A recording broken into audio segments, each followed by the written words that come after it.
What up, ladies and gentlemen? It's the Chinnist. Today is November 14th, Wednesday, New Comic Book Day. I have my haul here of 29 with 22 different titles. I'm going to throw up my Midtown order on the left-hand side as well that I put in last Wednesday. I have read through the stack. Starting off on the DC side, we have Electric Warriors. So this is a brand new storyline, number 1. This is an alternate reality in the future. So this is year number, 2735. Some of the storyline is not there yet, little pieces here and there.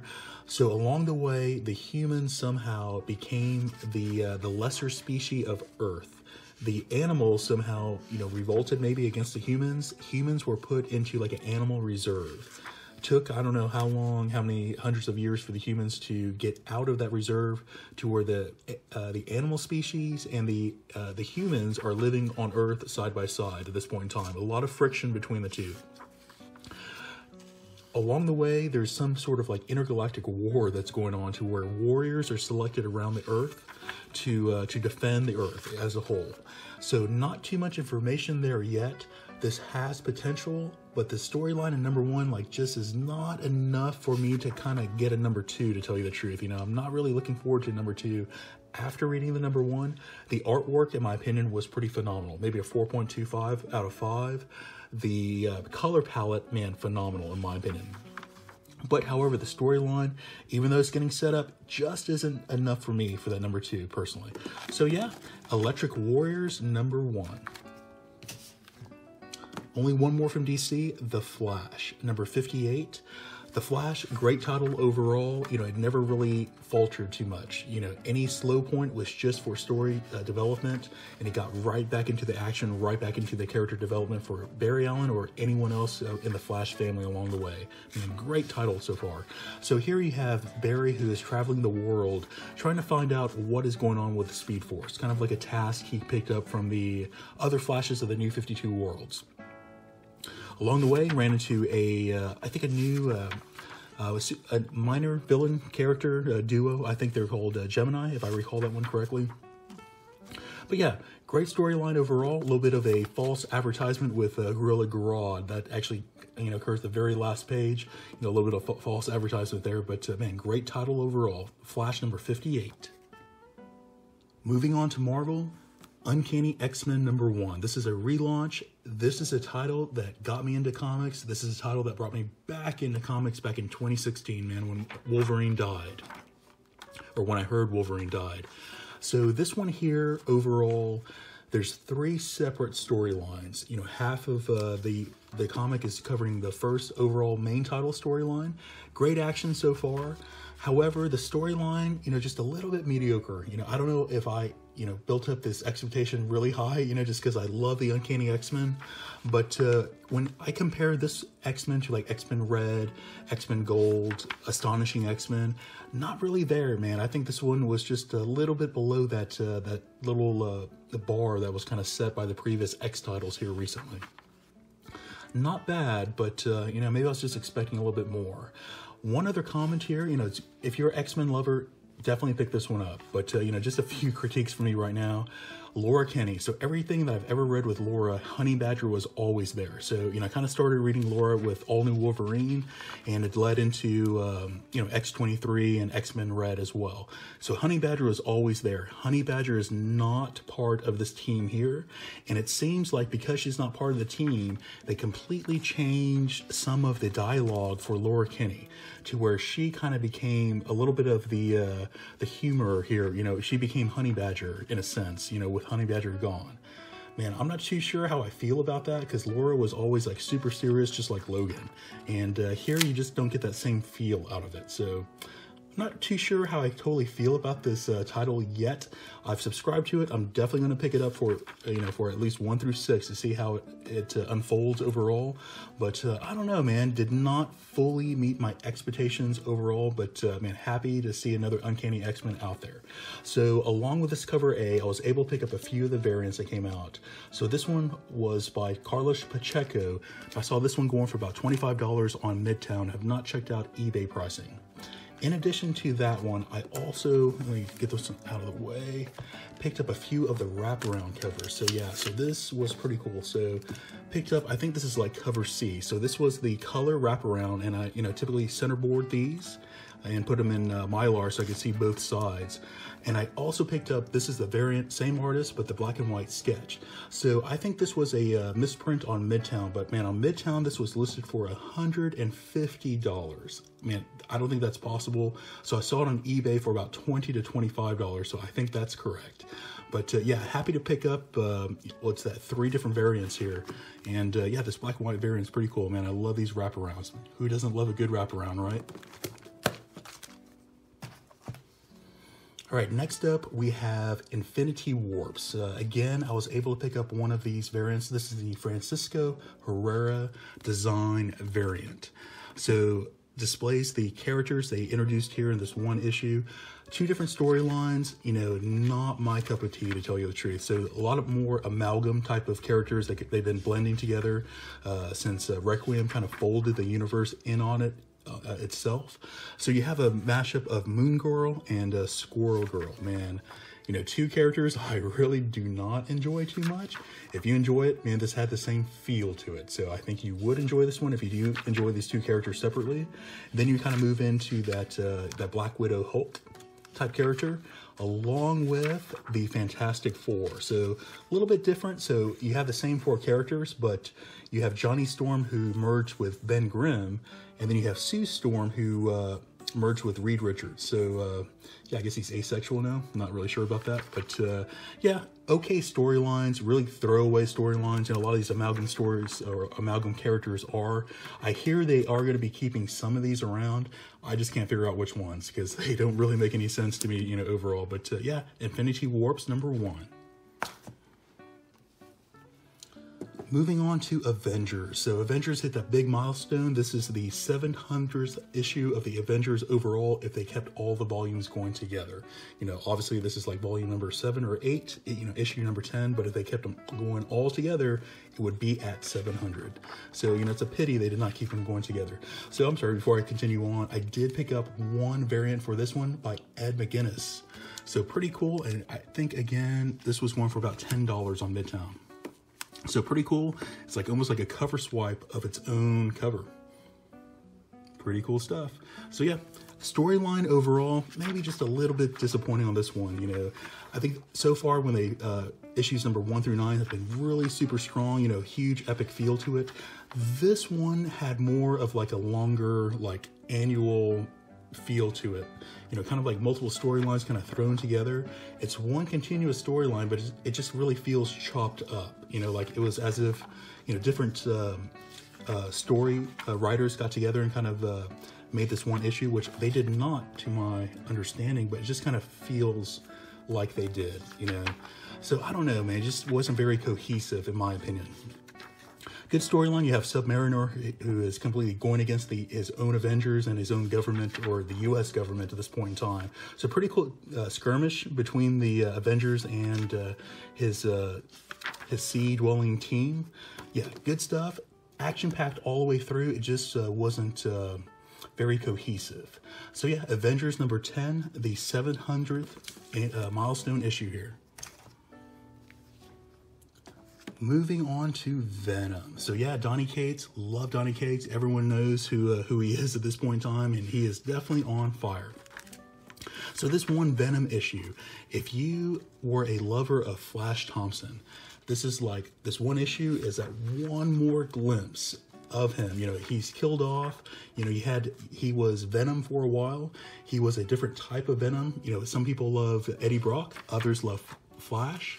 This one, you have one more shot of the Flash. It's pretty cool. I want to explain like how he's brought back, in a sense, but pretty cool homage to Flash. So yeah, if you enjoy that previous Flash Venom, definitely check this one out, man. And this may be the very last glimpse you ever get of him. So yeah, Venom number 8. Star Wars Darth Vader, number 23. I think there's just one more to go and they're going to conclude this volume number 2. But man, what a great volume so far. So this is basically, this started out like day 1 where Darth Vader became Darth Vader. Right when he stood up from that table is like where this one started off, man. Great storyline overall, you know, bringing a lot of canon type stories to the table here. So anything that happened in these comics actually happened in the Star Wars universe. Like everything is basically approved by the Star Wars panel, so to speak. But yeah, great overall. This one deals with his fortress. Like his fortress is trying to be built by this previous like evil Sith ghost that's held in this helmet that gets passed around from body to body, robot to robot. Pretty cool stuff, and it's a little bit of humor in the background as to what keeps on happening to these citadels that keep on being built and destroyed. And I think they were like on number 9 now at this point in time, or I think in this issue is number 10. So yeah, great stuff. Like, love Darth Vader, love Star Wars. If you're a lover of Star Wars, definitely check this one out. This one by far is the best Star Wars title out there in my opinion. Darth Vader. Got one from Domino. So this was a pretty hot cover. I picked up 2 more of these for 3 total, but yeah, very hot cover. So in here, I'll kind of go through this one just a little bit, but what you see on the cover actually happens. So what you have is, I forgot what this, what was the this vampire's name? Morbius. I can't believe I forgot that. So yeah, Morbius, last issue, got injured, you know, so to speak. So what he's requiring right now is human blood, or blood. You know, he's unaware that Domino's a mutant, which is a little bit of funny part here in the end. But as you see here, I'll show you next a little bit of spoiler, but she does get bitten. And it's pretty cool, a little bit of humor that ensues right afterwards. So yeah, really love this Gail Simone's take on Domino. Love the humor that they kind of threw into her. Love the artwork in this one title as well. So yeah, really enjoy this title overall, Domino, and hot cover for the week.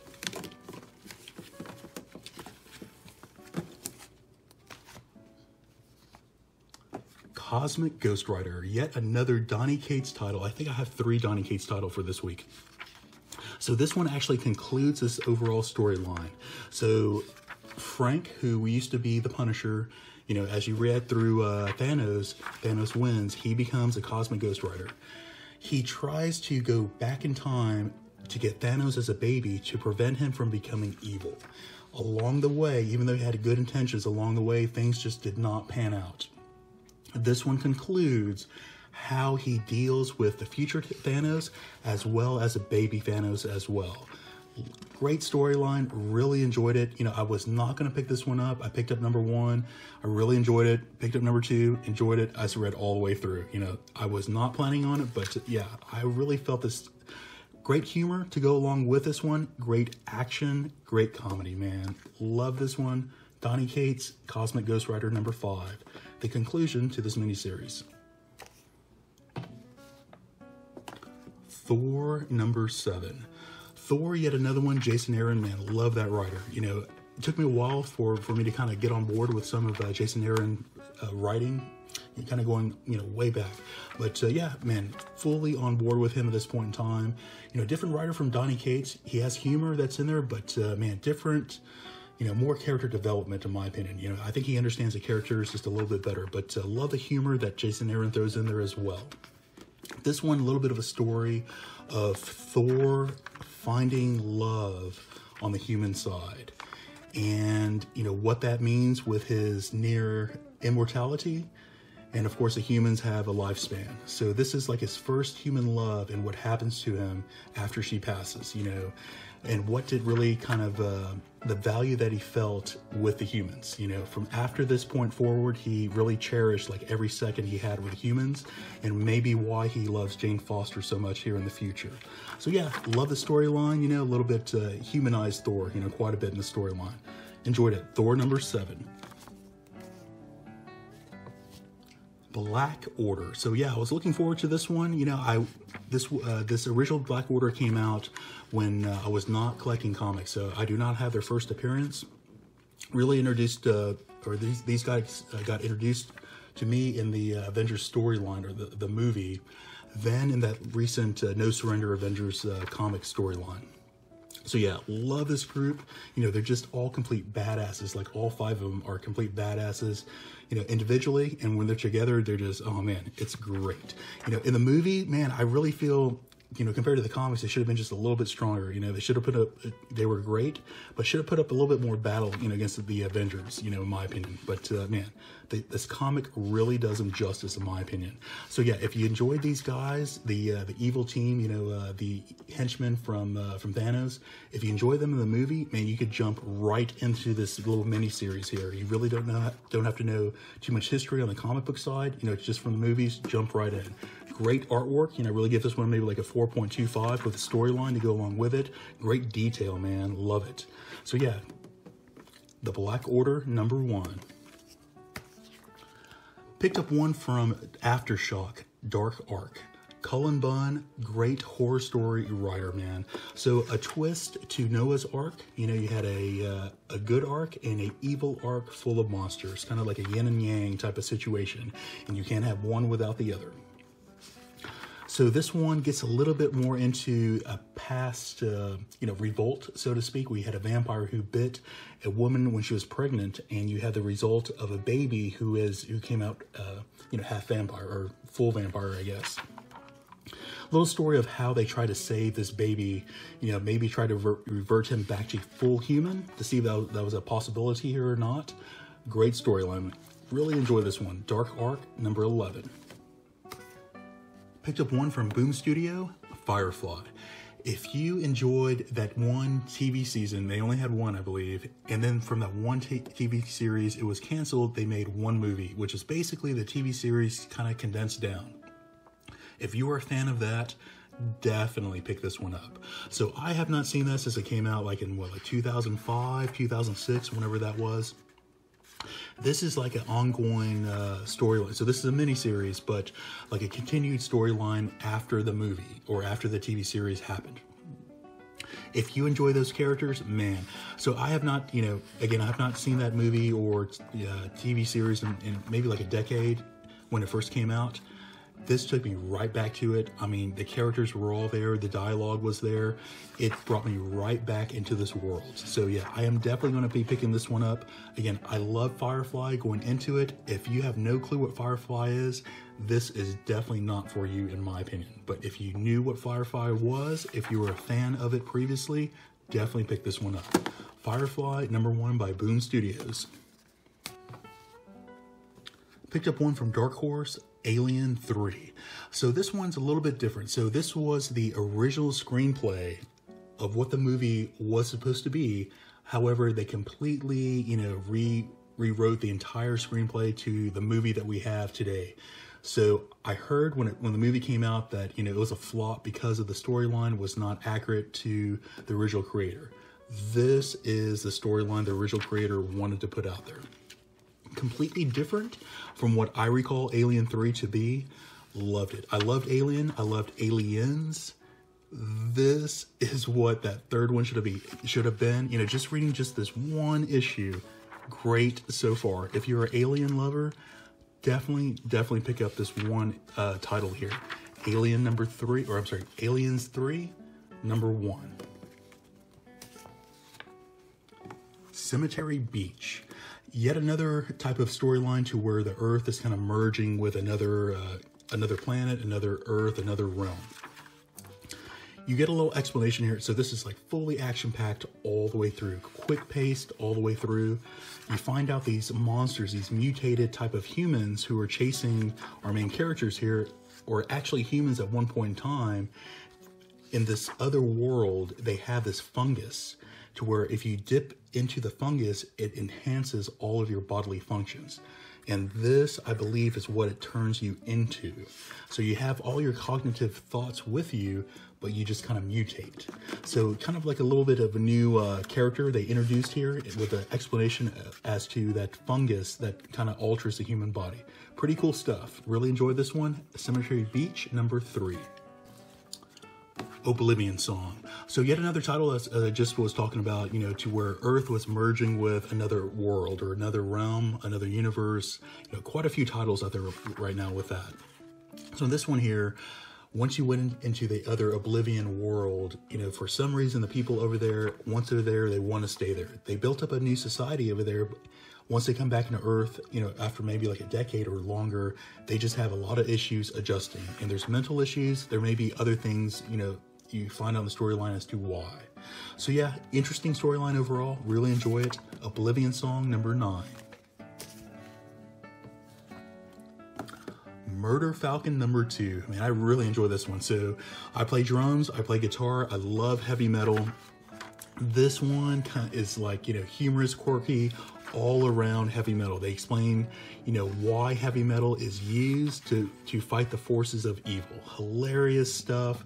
Here they're kind of building the band. You start out with the guitarist, and he had his sacred guitar. Now you have the bassist, and they're on a mission to go get like the mystical bass guitar that he's going to be using to fight evil. Man, great stuff. A lot of great humor in here. I love the sketchy type of heavy ink artwork to go along with the storyline.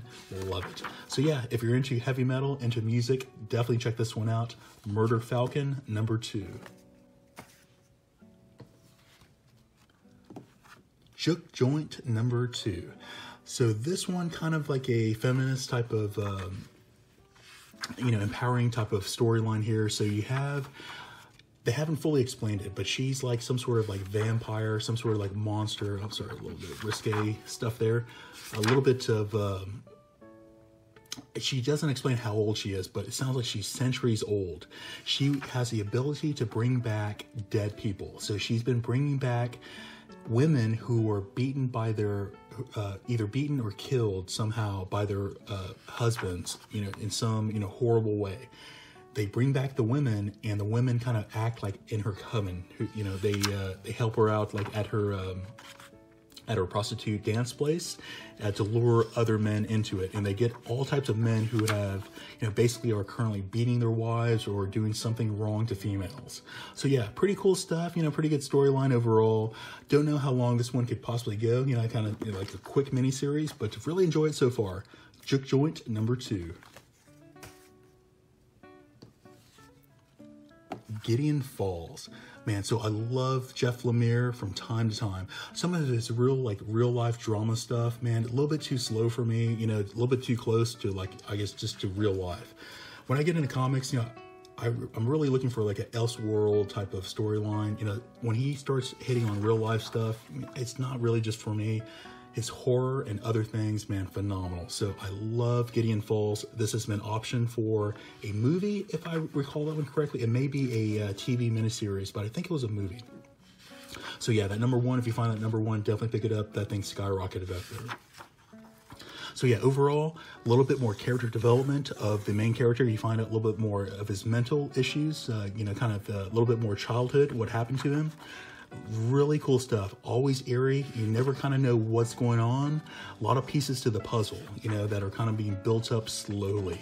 So yeah, enjoy this. If you're into horror, you're looking for something good, definitely check this one out. Gideon Falls. The Weatherman. So this one based on humans. At one point in time, there was like a terrorist group. Mars was already colonized, and this terrorist group for some reason killed off like billions of humans. One of the main guys got his mind erased, and they're kind of unfolding the story as to why.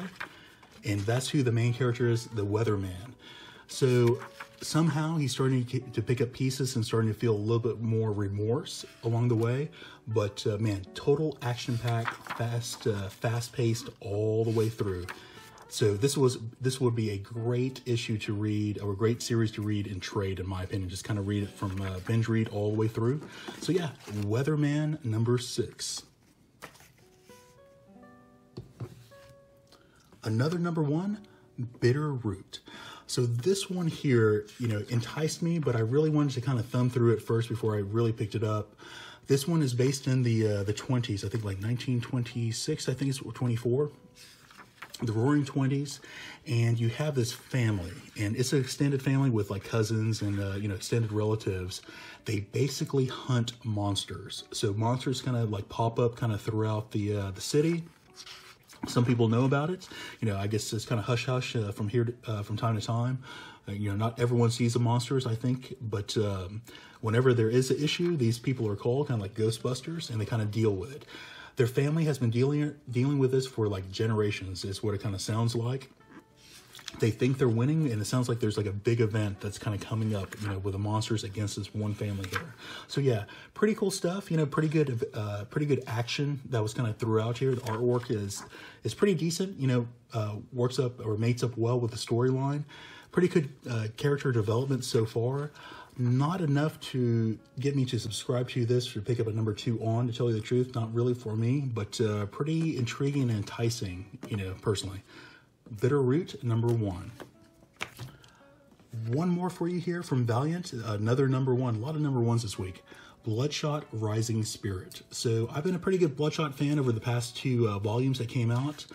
This one here kind of went back a little bit into the past and started explaining when he started becoming a military agent, when they started to wipe his memory and started filling his brain with other memories to make him a better soldier.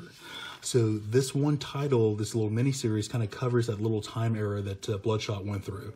So again, I've been a pretty good fan of Bloodshot. This one here was just mediocre, in my opinion. You know, I felt this was really skippable, passable. I was looking forward to it for another, you know, Bloodshot type of storyline, but man, mediocre at best. You know, storyline, maybe a 2 out of 5. So yeah, I'm gonna, you know, continue with this one. I think it's just like a 5-part miniseries, but man, I was expecting just a little bit, but you know, a little bit more. So yeah, guys, that's going to be it for this week's brand new haul. Should you enjoy what you see here, please like and subscribe. I'll talk to you later.